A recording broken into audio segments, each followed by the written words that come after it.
이것이 나의 찬송일세.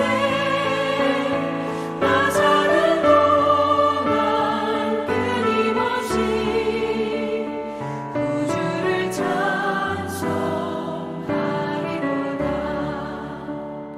온전히 주께 맡긴 내 영, 사랑의 음성을 듣는 중에 천사들 왕래하는 것과 하늘의 영광 보리로다. 이것이 나의 간증이요, 이것이 나의 찬송일세. 나 사는 동안 끊임없이 구주를 찬송하리로다.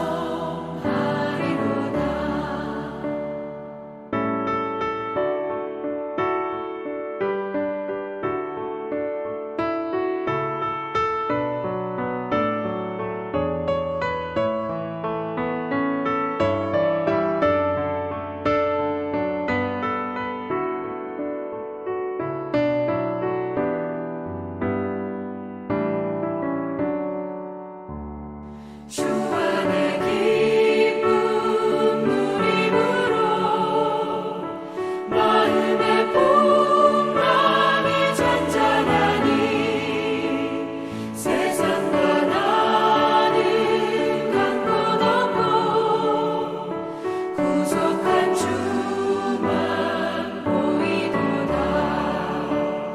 이것이 나의 간증이요, 이것이 나의 찬송일세.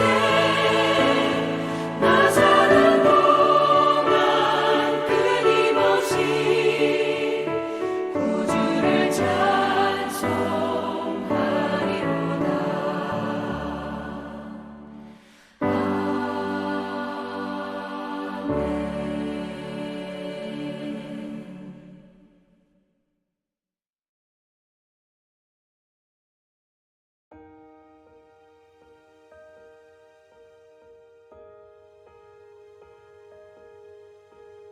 이스라엘 자손들이 온전히 바친 물건으로 말미암아 범죄하였으니 이는 유다 지파 세라의 증손 삽디의 손자 갈미의 아들 아간이 온전히 바친 물건을 가졌습니다. 여호와께서 이스라엘 자손들에게 진노하시니라. 여호수아가 여리고에서 사람을 베델 동쪽 베다웬 곁에 있는 아이로 보내며 그들에게 말하이르되 올라가서 그 땅을 정탐하라 하매 그 사람들이 올라가서 아이를 정탐하고 여호수아에게로 돌아와 그에게 이르되 백성을 다 올라가게 하지 말고 2,3,000명만 올라가서 아이를 치게 하소서. 그들은 소수이니 모든 백성을 그리로 보내어 수고롭게 하지 마소서 하므로 백성 중 3,000명쯤 그리로 올라갔다가 아이 사람 앞에서 도망하니 아이 사람이 그들을 36명쯤 쳐 죽이고 성문 앞에서부터 스바림까지 쫓아가 내려가는 비탈에서 쳤으므로 백성의 마음이 녹아 물같이 된지라. 여호수아가 옷을 찢고 이스라엘 장로들과 함께 여호와의 궤 앞에서 땅에 엎드려 머리에 티끌을 뒤집어 쓰고 저물도록 있다가 이르되 슬프도소이다. 주 여호와여, 어찌 이 백성을 인도하여 요단을 건너게 하시고 우리를 아모리 사람의 손에 넘겨 멸망시키려 하셨나이까. 우리가 요단 저쪽을 만족하게 여겨 거주하였다면 좋을 뻔하였나이다. 주여, 이스라엘이 그의 원수들 앞에서 돌아섰으니 내가 무슨 말을 하오리까. 가나안 사람과 이 땅의 모든 사람들이 듣고 우리를 둘러싸고 우리 이름을 세상에서 끊으리니 주의 크신 이름을 위하여 어떻게 하시려 하나이까 하니 여호와께서 여호수아에게 이르시되 일어나라. 어찌 이렇게 엎드렸느냐. 이스라엘이 범죄하여 내가 그들에게 명령한 나의 언약을 어겼으며 또한 그들이 온전히 바친 물건을 가져가고 도둑질하며 속이고 그것을 그들의 물건들 가운데 두었느니라. 그러므로 이스라엘 자손들이 그들의 원수 앞에 능히 맞서지 못하고 그 앞에서 돌아섰나니 이는 그들도 온전히 바친 것이 됨이라. 그 온전히 바친 물건을 너희 중에서 멸하지 아니하면 내가 다시는 너희와 함께 있지 아니하리라. 너는 일어나서 백성을 거룩하게 하여 이르기를 너희는 내일을 위하여 스스로 거룩하게 하라. 이스라엘의 하나님 여호와의 말씀에 이스라엘아 너희 가운데 온전히 바친 물건이 있나니 너희가 그 온전히 바친 물건을 너희 가운데에서 제하기까지는 내 원수들 앞에 능히 맞서지 못하리라. 너희는 아침에 너희의 지파대로 가까이 나오라. 여호와께 뽑히는 그 지파는 그 족속대로 가까이 나올 것이요 여호와께 뽑히는 족속은 그 가족대로 가까이 나올 것이요 여호와께 뽑히는 그 가족은 그 남자들이 가까이 나올 것이며 온전히 바친 물건을 가진 자로 뽑힌 자를 불사르되 그와 그의 모든 소유를 그리하라.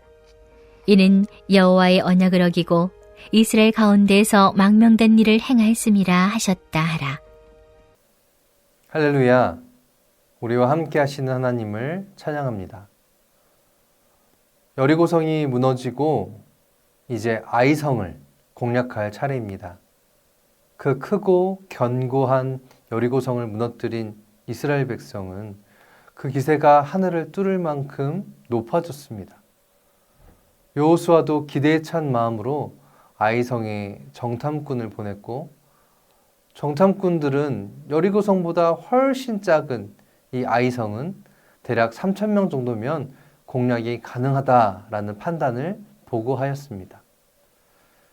여리고도 무너뜨린 마당에 겨우 소수밖에 안 되는 이 아이성의 침략은 사실상 누워서 떡먹기처럼 보였습니다. 3,000명이 되는 이스라엘 백성들은 출전했고 어떻게 되었을까요? 그들의 기대와는 완전하게 다르게 36명의 사망자가 발생하였고 이스라엘은 도망치기 바빴습니다. 도대체 이게 어떻게 된 일일까요? 단 한 명의 사상자도 없이 그 큰 여리고성을 무너뜨린 이스라엘 백성이 작고 보잘것없다고 엮인 아이성에서는 오히려 36명의 생명을 잃고 도망치는 신세라니요. 이들이 이렇게 전투에서 패배한 이유는 무엇일까요? 하늘을 뚫을 듯한 그들의 기세는 왜 꺾이게 되었을까요? 그 이유는 바로 자기 자신을 믿었기 때문입니다. 세상의 눈으로 판단하여 그들을 얕잡아 보고 힘의 논리대로 그들과 자신들을 저울질하며 확신했기 때문입니다. 그러나 이스라엘의 역사는 어떻습니까? 그들의 역사는 세상의 논리대로 흐르지 않습니다. 전투의 경험이라고는 전혀 없는 히브리 노예들이 어떻게 애굽 부대로부터 도망칠 수 있었습니까? 40여 년을 광야에서 떠돈다는 것이 사실 말이 되는지요? 그 생활에 안전한 잠자리와 식수와 식사는 또 어떻게 할 수 있었을까요? 가나안에 이르러서 톡창들과는 그들을 상대로 어떻게 싸울 수 있겠습니까? 그 크고 견고한 여리고성을 어떻게 떠돌인 민족인 이스라엘이 이길 수 있었냔 말입니다. 도무지 상식적이지 않은 일들이 그들 역사 안에 가득 차 있는 것이 바로 이스라엘입니다. 그들이 이러한 비상식적인 일들로 살아남을 수 있었던 이유가 무엇입니까?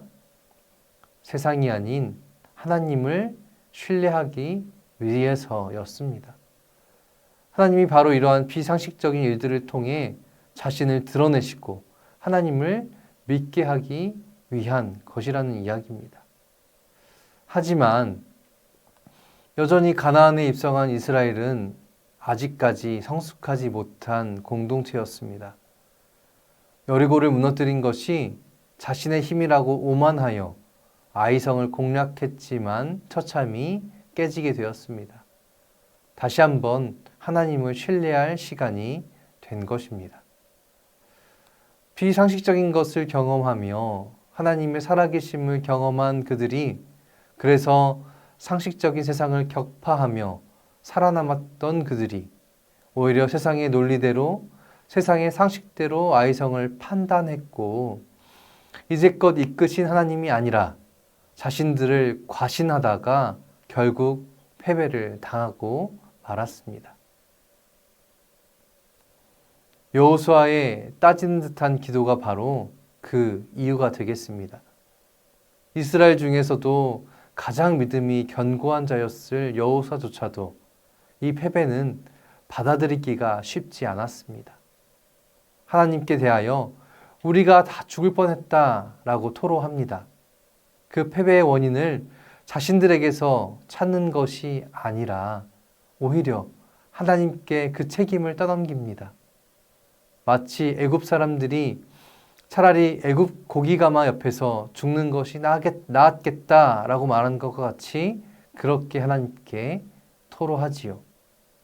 그때 하나님은 다시 한번 여호수아에게 말씀하십니다.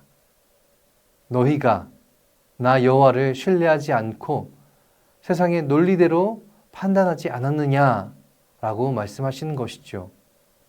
내 힘으로 아이성을 무너뜨려 하나님이 여리고의 전리품을 가져가신 것처럼 아이성의 전리품은 내가 가져가야겠다라고 욕망을 부린 것이 아니냐라고 말씀하시는 것입니다. 그러니 그들이 전리품을 훔친 것은 단순히 재물에 대한 욕심이 아닙니다. 하나님을 신뢰하지 않고 또 이 싸움이 영원한 하나님의 나라의 거처를 마련하는 데에 있는 것이 아니라 재물을 쌓고 약한 민족을 다스리려 하는 욕망에 치우치게 된 것을 말하고자 하는 것이죠. 그래서 그들은 하나님께 아뢰지도 않고 스스로 아이성을 침략한 것입니다. 하나님보다 더 신뢰하고 탐하는 그 마음이 바로 세상에 대한 패배를 불러오게 하였습니다. 그러니 세상을 신뢰하게 되면 세상은 우리에게 많은 것을 줄 것 같지만 오히려 우리는 죽음의 소용돌이에 빠져들 뿐입니다. 그 골짜기에 빠져 헤어나오지 못하게 될 뿐인 것이지요. 이 패배의 원흉인 전리품을 탐한 이 사건에 대한 책임은 없어질 그 물건뿐만 아니라 그것을 가져간 사람도 함께 불에 타게 되는 벌을 받는 것으로 이야기가 종결됩니다. 여리고성이 무너지고 모든 것이 불에 탄 것처럼 세상의 풍조에 따라 세상의 논리에 따라 하나님보다 재물과 권력과 명예를 더 옳게 여기는 사람과 그 물건들은 다 태워 없어지게 될 것임을 오늘 성서는 우리에게 분명히 보여줍니다. 하나님보다 다른 것을 더 사랑한 죄는 우리를 죽음으로 몰아넣을 것임을 잊지 마시기 바랍니다.